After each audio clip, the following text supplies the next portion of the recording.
Et où en étais-je? Ah oui, je me rappelle bien. Donc à tout de suite pour la suite. Et comment donc apprendre à Visio? Êtes-vous prêts? Accrochez-vous, mettez la ceinture de sécurité. Le défi que je vous lance, votre appel à l'action, c'est la prochaine fois où vous serez devant un défi de bien appliquer les 5 étapes de ce processus. Et pour illustrer chaque étape, on aura un couple fictif qui s'appelle Jean et Marie. Et bien sûr que vous trouverez un résumé dans la description.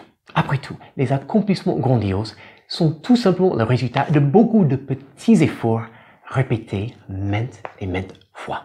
Donc la première chose, écrivez noir sur blanc le défi avec autant de détails que possible. Dans notre exemple, on a un couple, la quarantaine, avec 3 enfants, 10, 12 et 4 ans.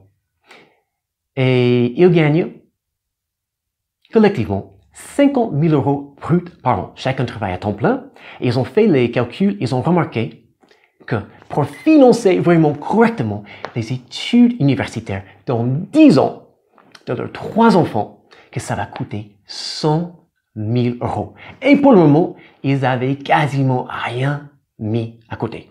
Donc Jean et Marie ont clairement expliqué la situation et ont décidé comme objectif, ok, sur les 10 ans à venir, on va gagner en moyenne au moins 10 000 € de plus par an. Et il faut justement que ces infos soient écrites, car ce qui reste dans la tête ne sera jamais utilisé à sa juste valeur, et de préférence par l'informatique, car ainsi vous pourrez constamment éditer et construire les infos. La deuxième étape. Écrivez ce que vous pensez pouvoir raisonnablement faire. Jean et Marie ont analysé les choses. Elle est commerciale. Lui, il vient de changer d'entreprise, donc il est un peu en bas de l'échelle. Mais ils se sont dit, OK, dans nos entreprises, si on bosse bien, si on monte bien dans les hiérarchies, on pourrait gagner 5 000 € de plus collectivement. Troisième étape. Et là, ça devient vraiment excitant. On commence à viser la lune. On va prendre les infos de la deuxième étape. On va les multiplier par 2, 3, 4, 5, 10, comme vous voulez. Les Brown a dit qu'en ce qui concerne les objectifs financiers, qu'il faut multiplier par 100. Et je vais vous expliquer pourquoi, justement, c'est important de viser la lune un peu plus tard dans la vidéo. Et la quatrième étape, que je vous explique tout de suite quelque chose. Dans la vie, chaque fois qu'on est devant un défi, on a 2 forces en nous qui se mettent l'une contre l'autre en branle-bas de combat. On a ce que j'appelle notre PMN, petit monstre négatif, qui est sur l'épaule gauche. Après, on a notre PAP, petit ange positif, qui est sur l'autre épaule. Et voilà ce qui arrivera si vous êtes comme trop de personnes. Vous avez ce rêve grandiose, vous avez visé la lune, et votre petit monstre négatif vit uniquement de tout ce qui est négatif. C'est sa nourriture. Donc, il va prendre et amplifier toutes vos émotions négatives là-dessus, les doutes, les peurs, etc. Et essayer de vous convaincre que c'est impossible. Il ne va penser qu'à ça. Pourquoi c'est impossible? Et trop souvent dans la vie, et ça c'est pourquoi il y a des tas de personnes qui ne font jamais rien de grandiose dans leur vie, qui n'osent rien, qui ne visent jamais la lune. Elles écoutent pourquoi c'est impossible, le petit monstre négatif. Mais les personnes qui réussissent le plus dans la vie, ce sont des personnes qui comprennent bien. Ok, je ne vais jamais complètement écraser les émotions négatives, les doutes et les peurs. Aucun être humain n'y arrive à 100%. Mais je vais surtout écouter mon pape. Et mon pape, c'est le contraire. Il va accepter que les difficultés existent, soit, mais il va surtout se focaliser sur le possible et les actions à prendre pour y arriver. Donc, dans la quatrième étape, sachant tout cela, vous allez commencer à faire une petite liste des actions que vous prendrez. Et vous commencerez par les plus simples que vous pourrez faire tout de suite. Et une petite histoire concernant cette quatrième étape. Thomas Edison est souvent vu comme la personne qui a inventé l'ampoule, mais ça, ce n'est pas vrai. L'ampoule avait déjà été inventée bien avant Thomas Edison. Mais c'est sûr que c'est lui et son équipe qui ont pu inventer le premier filament pratique, grâce auquel vous arrivez à me voir aujourd'hui, car il ne fait pas très beau dehors aujourd'hui. Il y a très peu de lumière naturelle dans cette pièce. Et un journaliste pose une question à Edison après cette invention. Mais monsieur, vous avez fait peut-être 10 000 expériences, 10 000 échecs avant d'inventer le filament. Comment avez-vous pu tenir le coup? Il a bien expliqué. Non, je n'ai pas échoué 10 000 fois. J'ai tout simplement appris 10 000 fois ce qui ne marche pas. Qu'est-ce qu'il voulait dire?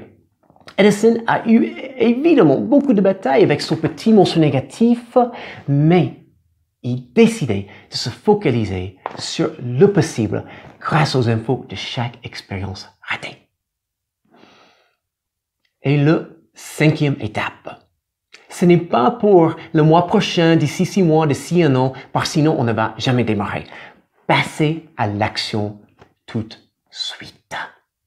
Passez à l'action tout de suite en analysant et en améliorant constamment vos résultats.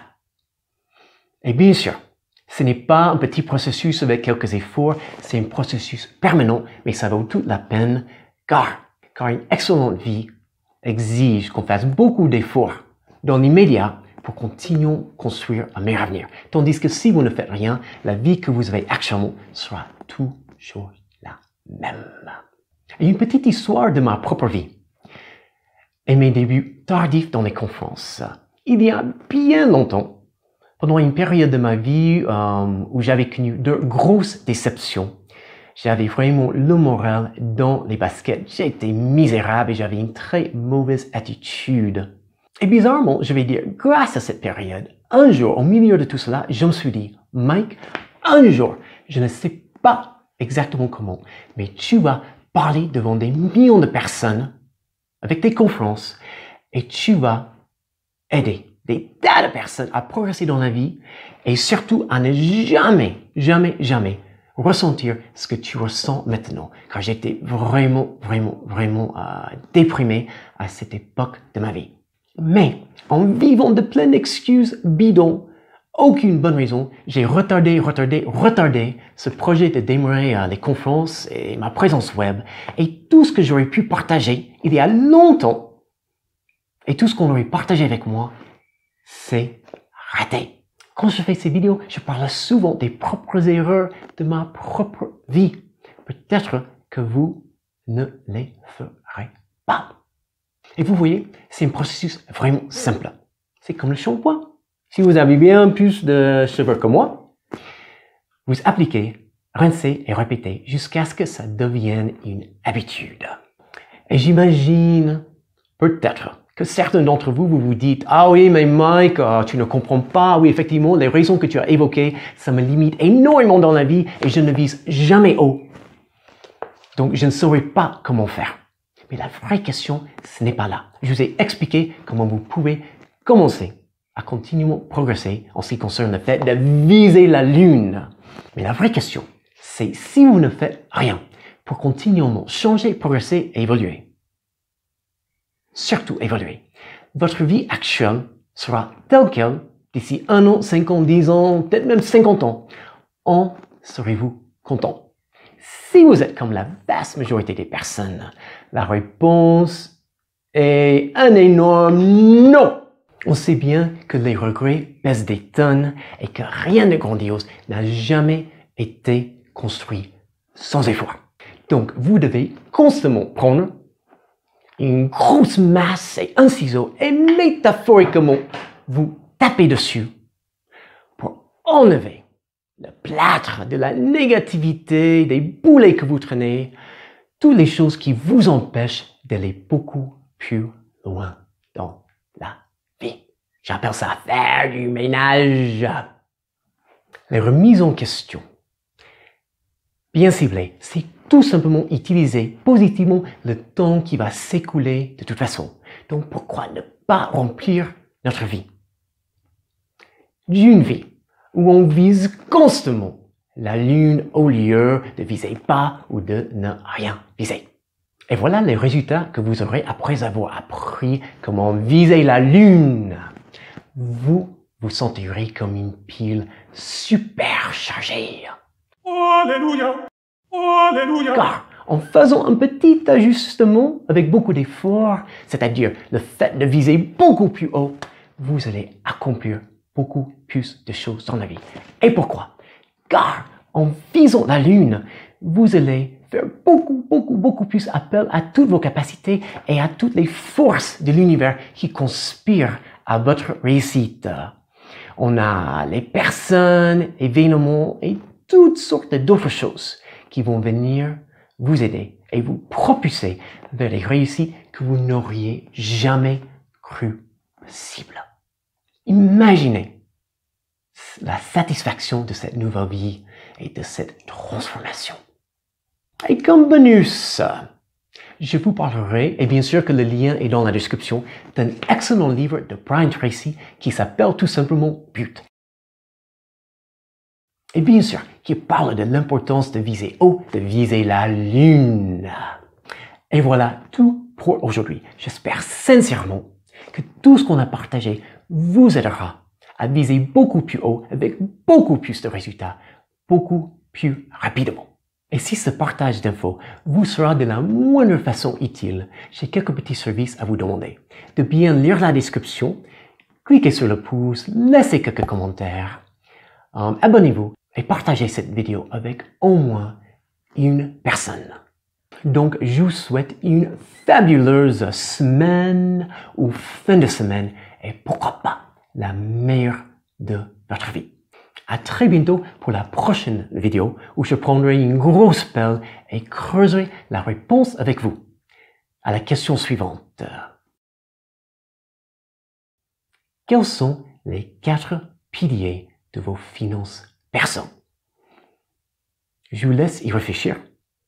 Et entre-temps, je vous dis à très bientôt. See you soon. Ciao.